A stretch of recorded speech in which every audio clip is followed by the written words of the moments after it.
The storm raged outside, battering the windows of Mira's family estate as though trying to claw its way in. It was a house she had inherited, but rarely visited, its vast halls filled with the weight of generations past.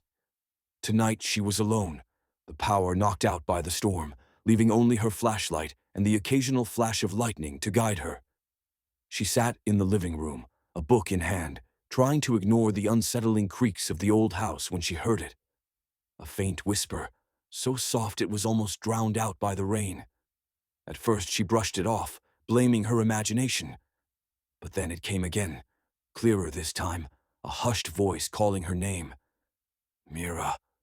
Her chest tightened as the sound seemed to echo from the direction of the attic.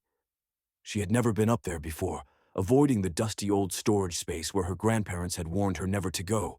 Yet now, compelled by something she couldn't explain, she found herself climbing the staircase, each step groaning under her weight. The air grew colder, the temperature plummeting as she reached the attic door. Her hand trembled as she turned the rusted knob, the door creaking open to reveal an unsettling sight. A single mirror, cracked and ancient, standing upright in the center of the room. It wasn't just the mirror that unsettled her. It was the way the room seemed darker around it, as though the mirror drank in the light. Mira approached cautiously, her flashlight flickering as if protesting against the eerie pull of the object. She froze when she saw her reflection. It was her, but it wasn't.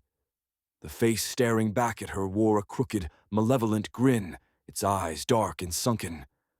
Suddenly the whispers turned to laughter, a hollow, echoing sound that filled the attic. Mira stumbled backward, dropping her flashlight, which spun wildly on the floor, casting erratic shadows. In the chaotic light, she saw her reflection move, independent of her actions. It raised a hand and waved mockingly before stepping forward out of the mirror.